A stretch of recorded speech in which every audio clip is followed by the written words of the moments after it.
Iran, iniwan ng Houthi habang naglulunsad ng matinding pag-atake ang Amerika. Ang Estados Unidos ay patuloy na nagpapalakas ng kanilang presensya sa Middle East upang tapusin ang laban sa mga Houthi sa Yemen. Sa kabila ng matagal ng suporta mula sa Iran, biglaang umatras ang Iran at iniwan ang mga Houthi sa gitna ng matinding pambobomba ng Amerika. Pero bakit nga ba biglang umatras ang Iran sa gitna ng digmaan? At ano ang epekto nito sa mga Houthi at sa buong rehiyon? Alamin natin ang buong detalye sa video na ito. Pero bago tayo magsimula ay baka pwedeng paki-like at subscribe ng video na ito. Malaking tulong at bagay na ito sa aming mga content creators. Maraming salamat po. Kaya naman simulan na natin.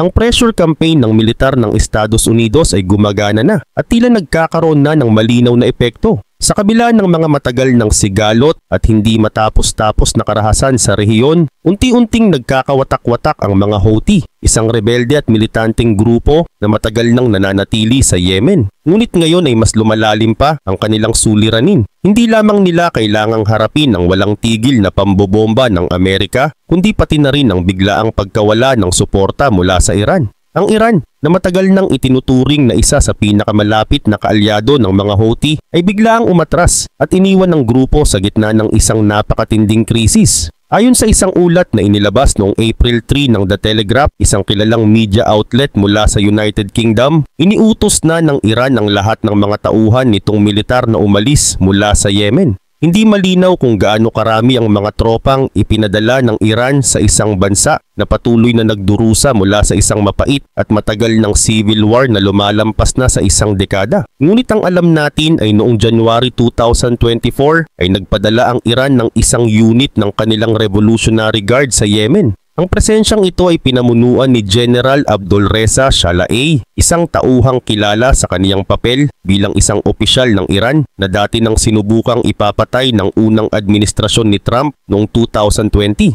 Ngunit naroroon pa ba siya ngayon sa Yemen?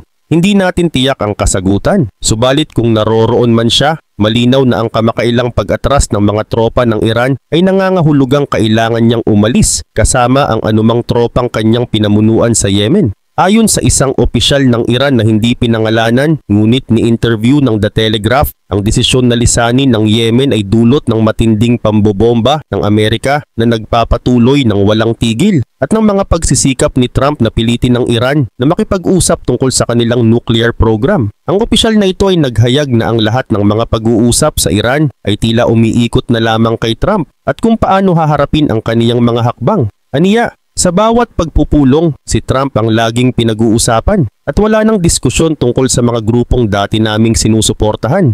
Dahil dito ay malinaw na ang tanong na bakit nga ba umatras ang Iran mula sa Yemen? Isa sa mga posibleng dahilan ay ang walang humpay na pambobomba ng Estados Unidos na ayon kay Trump ay hindi kapani-paniwalang matagumpay. Simula noong March 15 ay walang humpay ang pambobomba ng Amerika sa mga target ng Houthi sa Yemen. Marami na ang nasawi at patuloy pang nadaragdagan ang bilang ng mga biktima. Sinusubukan ng mga Houthi na ipakita na ang mga airstrike ng Amerika ay nakatuon sa mga sentro ng populasyon sa Yemen na sinasabing noong March 15 pa lamang ay 31 katao na ang napatay at 101 ang nasugatan. Samantala, ipinahayag naman ng Amerika na matagumpay nilang nasira ang liderato ng Houthi at ilang mahahalagang military facilities nito dahilan upang mas humina ang kakayahan ng grupo na umatake sa mga commercial ships sa Red Sea. Bagaman may magkakasalungat na ulat mula sa magkabilang panig, posibleng ang katotohanan ay nasa gitna ng kanilang mga bersyon. Ang tiyak lamang ay patuloy ang walang patid na pambobomba ng Amerika na tila walang balak huminto hanggang makamit ang kanilang mga layunin. At habang ang mga Houthi ay patuloy na tinatarget ng Amerika, nagiging mas malinaw na ang isa pang dahilan ng pag-atras ng Iran ay upang maiwasan ang mas matinding pinsala o kahihinatnan na dulot ng pagsuporta sa isang grupo na kasalukuyang pinipilit pabagsakin ng Amerika. Kasabay ng mga pambobomba, nagaganap din ang tuloy-tuloy na pagpapalakas ng presensya ng militar ng Estados Unidos sa Middle East. Ipinadala na ng Amerika ang hindi bababa sa 6 na B-2 Spirit bombers sa isang remote military base na tinatawag na Diego Garcia na matatagpuan sa Indian Ocean.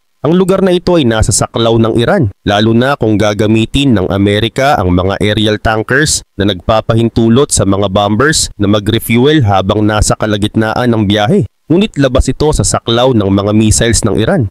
Ang deployment ng mga B-2 bombers ay isang malinaw na babala sa Iran. Bagaman inuuna ng Amerika ang mga Houthi sa kasalukuyan, walang katiyakan na hindi rin nila babalingin ang kanilang atensyon sa Iran kapag hindi nila nakuha ang kanilang ninanais. Gayun din naman kasama rin sa mga hakbang ng Amerika ang pagpapadala ng USS Carl Vinson sa Red Sea, isang napakalaking aircraft carrier na patungo na sa Middle East upang sumama sa USS Harry S. Truman. Ang USS Harry S. Truman ay kasalukuyang nasa Red Sea at nagsisilbing launching point para sa mga airstrike ng Amerika sa kasalukuyan. Kapag dumating na ang USS Carl Vinson, halos madodoble ang air power ng Amerika sa rehiyon na nangangahulugang mas malaki ang panganib na haharapin ng mga leader ng Houthi. Pero sa gitna ng lahat ng ito, malinaw na ang mga hakbang ng Amerika ay bahagi ng isang mas malawak na estratehiya upang magdulot ng matinding pressure hindi lamang sa mga Houthi kundi pati na rin sa Iran.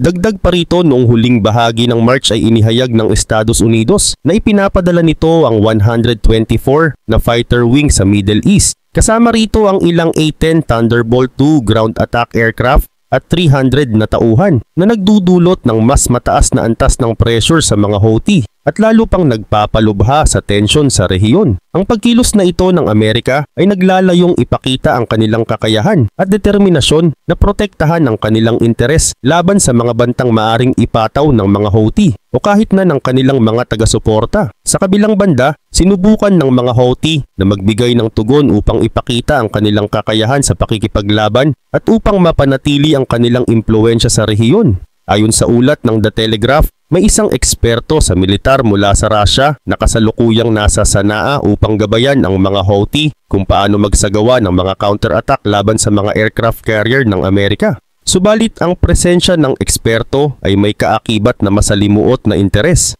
Habang tinutulungan ng Russia ang mga Houthi laban sa Estados Unidos upang pahinain ang impluwensya ng Amerika sa rehiyon, kasabay rin nitong pinipigilan ang mga Houthi na umatake sa Saudi Arabia. Mahalaga ang pagkilos na ito ng Russia dahil dito nagaganap ang mga pag-uusap ni Trump at Putin kaugnay sa ceasefire na may kinalaman sa digmaan sa Ukraine. Samantala, ang mga pag-atake ng mga Houthi sa US Navy sa Red Sea ay nagiging mas madalas at mas agresibo. Sinasabing ito na ang pinakamabigat na serye ng mga pagsalakay na hinarap ng mga sundalong Amerikano mula pa noong World War II. Gayunpaman, kahit na madalas ang mga pag-atake, wala pang direktang tama mula sa kanilang mga missile at drones. Sa kabila nito, patuloy na umuulan ng mga pambobomba mula sa Amerika na may layuning wasakin ang mga target ng mga Houthi sa Yemen. Ang walang humpay na pambobomba ay nagiging pangunahing instrumento ng Amerika upang mapanatili ang kanilang kapangyarihan at impluwensya sa rehiyon. Ang matagumpay na kampanya ng pambobomba ng Amerika ay nagdadala ng mas malaking komplikasyon sa Iran. Nagdesisyon ang Iran na umiwas sa direktang labanan laban sa Estados Unidos. Ayon sa isang opisyal na nakausap ng The Telegraph, ayaw ng Iran na may sinumang tauhan nito sa Yemen sakaling masapul sila ng mga pambobomba ng Amerika. May malinaw na dahilan para dito. Kung sakaling may opisyal na militar ng Iran na napatay sa Yemen dahil sa pambobomba ng Amerika, magiging obligado ang Iran na gumanti. Kapag nangyari iyon, maaaring humantong sa isang direktang labanan na tiyak na magiging masalimuot at magdudulot ng malaking pinsala sa magkabilang panig. Ayon sa datos mula sa Global Firepower o GFP, isang organisasyong nagrarank ng 145 na bansa bawat taon, walang duda na mas makapangyarihan ang Estados Unidos kaysa Iran pagdating sa direktang labanan. Ang Estados Unidos ay itinuturing na pinakamalakas na military force sa buong mundo, habang ang Iran ay nasa pang-16 lamang. Mayroong 718,000 na sundalo ang Estados Unidos sa kanilang aktibong militar na may kabuuang 1,328,000, habang ang Iran ay mayroon lamang 350,000 na reserba. Sa usapin naman ng pondo, gumagastos ang Estados Unidos ng $895 billion kada taon para sa militar kumpara sa $15 billion lamang ng Iran. Bukod pa rito, mayroon ding mahigit 13,000 aircraft ang Estados Unidos kumpara sa 551 lamang ng Iran. Ang pagkakaiba sa bilang ng kanilang mga armored vehicle ay halos 6 na beses ang dami. Samantalang ang pagkakaiba sa mga tangke ay halos 3,000 higit pa ang bilang ng Amerika. Sa lahat ng mga aspektong ito, malinaw na mas malakas at mas mahusay ang kagamitan ng Estados Unidos kumpara sa Iran. Dahil sa mga katotohanang ito, hindi na nakapagtataka kung bakit ayaw ng Iran na pumasok sa isang direktang labanan. Mas mainam para sa Iran na umiwas sa isang digmaang alam nilang malulugi sila. Mukhang napagpasyahan ng bansa na mas mabuting maging maingat sa sitwasyon ng mga Houthi na tila unti-unti nang nawawalan ng kakayahang labanan ang walang tigil na pambobomba ng Amerika. Kakibat pa nito, sa pagkawala ng mga tauhan ng militar ng Iran sa Yemen, tila nawawala rin ang chance na magkaroon ng aksidenteng sagupaan sa pagitan ng Amerika at Iran. Bukod pa rito, natatanto rin ng Iran na ang mga pambobomba ng Amerika sa Yemen ay talagang matagumpay gaya ng sinasabi ng Pangulo ng Amerika. Halimbawa, noong March 25 ay lumabas ang balita na isa sa mga pambobomba na iyon ay malamang na nakapatay kay Hezam al-Assad, isang mataas na opisyal ng Houthi Supreme Political Council. Si al-Assad nakilala sa paggamit ng X upang mag-post ng mga video na nagpapakita ng suporta sa Gaza at pagsalungat sa Israel ay tila nawala na sa eksena noong huling bahagi ng March. Ang kanyang huling post sa X ay noong March 20 kung saan isinulat niya ang kamatayan sa Israel. Mula noon ay wala na siyang paramdam. Malaking posibilidad na si al-Assad kasama ang marami pang miyembro ng liderato ng Houthi ay nagtatago na o kaya ay napatay na rin ng mga pambobomba ng Amerika. At habang pinagmamasdan ng Iran ang lahat ng ito, mukhang napagpasyahan nito na wala ng saysay ang patuloy na pagsuporta sa mga Houthi. Ayon pa rin sa opisyal na nakausap ng The Telegraph, ang pananaw dito ay hindi nakakayanin ng mga Houthi na mabuhay pa at tinataya namin na ang mga natitirang buwan o kahit araw nila ay bilang na. Kaya walang dahilan para panatilihin pa sila sa aming listahan. Sa ganitong kalagayan, lumalabas na ang mga Houthi ay bahagi lamang ng isang impluensya na umaasa kay Nasrallah, ang dating Secretary General ng Hezbollah, at kay Assad, ang dating Pangulo ng Syria. Ngunit dahil wasak na ang regimen ni Assad sa Syria, isang mahalagang bahagi ng impluensya ang tuluyan ng naputol. Bukod pa rito, humina rin ang Hezbollah dahil sa patuloy nitong labanan laban sa Israel. Sa ngayon ay napag-alaman ng Iran na mas mabuting tumakas kaysa patuloy na suportahan ang isang grupo na tiyak na matatalo sa ilalim ng matinding pressure campaign ng Amerika. Kaya ang tanong, ano nga ba ang ibig sabihin ng pag-abandona ng Iran sa mga Houthi para sa sitwasyon sa Middle East? Una sa lahat, mukhang gumagana ang pressure na inilalagay ng Amerika sa Iran. Ayon kay Sanam Vakil ng Chatham House International Affairs think tank, ibang-iba ang style ni Trump sa pagharap sa mga Houthi sa Yemen kumpara sa naging style ni dating Pangulong Joe Biden noong kanyang kampanya laban sa parehong grupo noong 2024.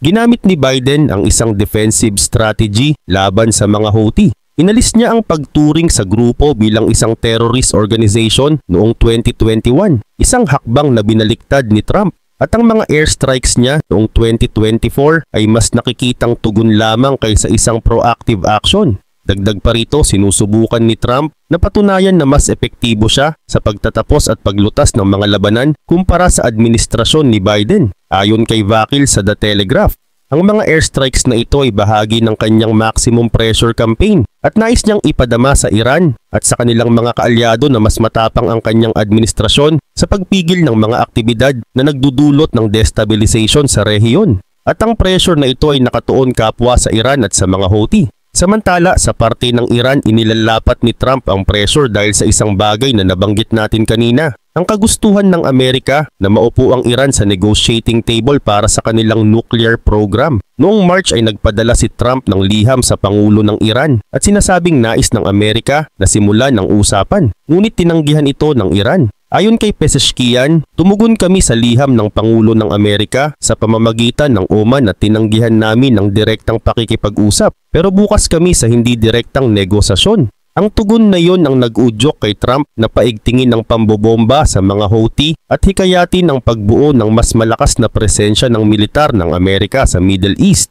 Ipinadala ni Trump ang malinaw na mensahe sa Iran na hindi kayo maaaring magkaroon ng mga nuclear weapons. Ayon sa Iran Watch, nasa punto na ang Iran kung saan kaya na nitong i-enrich ang uranium hanggang 60% na uranium-235. Ang uranium-235 ay isang natural na isotope sa uranium na nagkakaroon ng fission kapag tinamaan ng mga neutron. Ang prosesong ito ay naglalabas ng napakalaking enerhiya na siyang nagsisimula ng chain reaction na kinakailangan upang mag-detonate ang isang nuclear warhead. Karamihan sa mga modernong nuclear weapons ay gumagamit ng uranium na na-enrich hanggang 90%, pero posible pa rin ang lumikha ng isang nuke na may 25% uranium-235 lamang. Ibig sabihin ang Iran ay malapit nang magkaroon ng sapat na enriched uranium para makagawa ng isang warhead. Dagdag pa rito, nag-i-install ang Iran ng mas maraming centrifuges para ma-enrich ang kanilang uranium. Halimbawa, noong November 2020 ay nag-install sila ng isang cascade ng 174 na IR-2 centrifuges. May katulad ding cascade ng IR-6 centrifuges na na-install noong February 2021. Ayon sa Iran Watch, posible na makagawa ang Iran ng isang nuclear weapon sa loob ng 4 na buwan kung makapaglagay ito ng 3,000 IR-2s. At ang oras na kinakailangan ay bababa sa 2.5 buwan kung pareho ang bilang ng IR-6 centrifuges. Ibig sabihin, unti-unti nang papalapit ang Iran sa pagkakaroon ng nuclear weapon. Nang unang tanggihan ng Iran ang kahilingan ni Trump para sa negosasyon, nagbanta si Trump na maaaring bombahin ng Amerika ang Iran hanggang sa mawala ito. Tumugon ang Iran sa bantang iyon sa pamamagitan ng pagsasabing maaring mapilitan itong pabilisin pa ang kanilang nuclear ambitions dahil sa pressure ni Trump. Ayon sa isang tagapayo ng Supreme Leader ng Iran, hindi kami patungo sa paggawa ng mga nuclear weapons. Pero kung gumawa kayo ng mali kaugnay sa Iranian nuclear issue, mapipilitan ng Iran na gawin iyon para ipagtanggol ang sarili nito. Hindi ito nais ng Iran pero wala kaming ibang pagpipilian. Iniulat ng Axios April 2 na seryosong pinag-iisipan ni Trump ang posibilidad ng hindi direktang pakikipag-usap sa Iran tungkol sa kanilang nuclear program. Pero habang hindi pa ito nagdedesisyon, patuloy niyang pinapadama ang pressure sa Iran sa pamamagitan ng mga pambobomba sa mga Houthi. Pinapakita din nito na ang estratehiya ni Trump ay simple. Sinisira niya ang isa sa mga pangunahing grupo na ginagamit ng Iran para magpakita ng kapangyarihan sa Middle East. Kapag nawala ang grupong iyon, may tututok na ng Amerika ang lahat ng atensyon nito sa Iran sa panahon na ayaw ng Iran na masyadong binabantayan ang mga galaw nito. Kaya naman napipilitan ngayon ang Iran na mag-focus sa sarili nito at malamang na umaasa si Trump na ang pinakabagong hakbang na ito ay magdudulot sa Iran na maupo sa negotiating table sa lalong madaling panahon.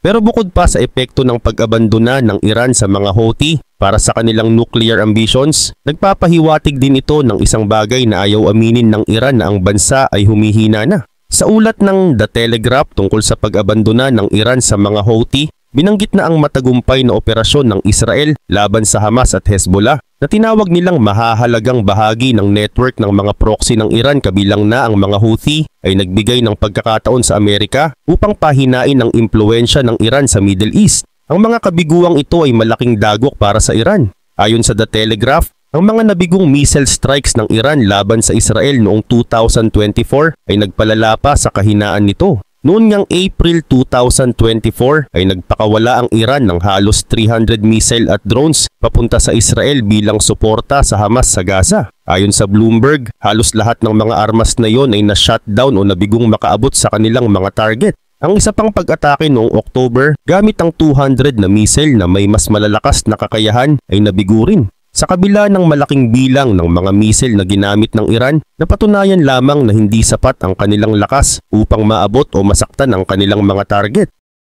Kaya naman ang mga kabiguang ito ay malinaw na nagpapakita ng kahinaan ng Iran. Ang mga ataking iyon ay dalawa sa pinakamalalaking operasyon na naganap sa kasaysayan ngunit halos walang pinsalang naidulot.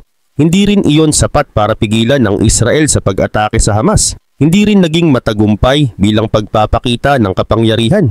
Gayun din naman napatunayan ng Iran na hindi sapat ang lakas ng kanilang mga misil upang saktan ang Israel. Kung kaya't may kumpiyansa ang Amerika na wala ring magagawa ang Iran upang seryosong masaktan ito. Ayon kay Dr. Eyal Pinko, isang senior researcher sa Bar-Ilan University, ang mga Iranian ay nakagawa na ng daan-daang mga misil na may iba't ibang uri at abot. Sa industriya ng ballistic missile ng Iran, higit sa 10,000 engineers ang nagtatrabaho sa iba't ibang pabrika. Ngunit sa kabila ng dami ng mga missile na mayroon ng Iran, hindi ito nangangahulugan ng tagumpay. Dahil kahit na marami itong misil, napatunayan na karamihan ay palpak. Isama mo pa ang pagkatalo ng Hamas, Hezbollah, Assad at ngayon ay ang mga Houthi at makikita mo ang isang bansa na mas madaling maapektuhan ng pressure ng Amerika dahil napatunayan na ang Iran ay isang paper tiger. Ang buong network ng Iran sa Middle East ay unti-unting nagkakawatak-watak at mukhang wala nang magagawa ang bansa kundi umupo na sa negotiating table, gaya ng gusto ni Trump. Ayon pa sa The Telegraph, nawasak na ng militar ng Israel ang malaking bahagi ng infrastruktura ng Hamas sa Gaza at nagdulot ng malalaking pinsala sa Hezbollah sa Lebanon.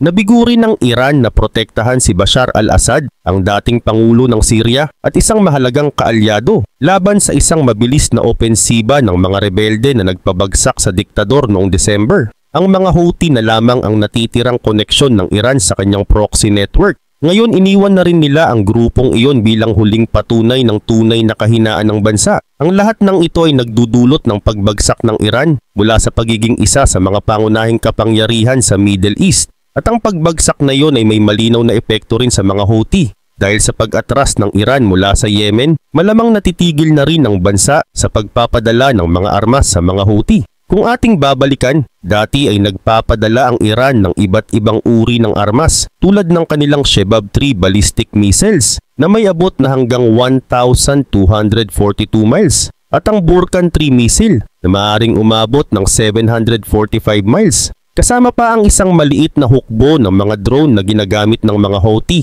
para sa kanilang mga pag-atake sa Red Sea na sinasabing suporta para sa Hamas sa Gaza. Karagdagan pa rito, ayon sa Crisis Group, simula noong October 2023, ang mga Houthi ay nagsagawa ng 500 na pag-atake sa mga shipping vessels sa Red Sea at Israel. Ang mga pag-ataking iyon ay nakaapekto sa isang waterway kung saan dumadaan ang humigit kumulang 12% ng international maritime traffic at 40% ng container shipping. Ang suporta ng Iran ang nagbigay ng lakas sa mga Houthi, ayon kay Mahmoud Shehra, isang dating Yemeni diplomat at kasalukuyang associate fellow ng Chatham House. Matapos ang pagbagsak ng Hezbollah at regimen ni Assad, ang mga Houthi na ngayon ang nasa frontline. Gumagawa sila ng matitinding pag-atake dahil sa calculation nila, mas tatagal ang kanilang political life sa Yemen. Dagdag pa ni Shehra, nire-rebrand pa ng mga Houthi ang mga misil at drones na natatanggap nila mula sa Iran upang maitago ang kanilang koneksyon sa bansa.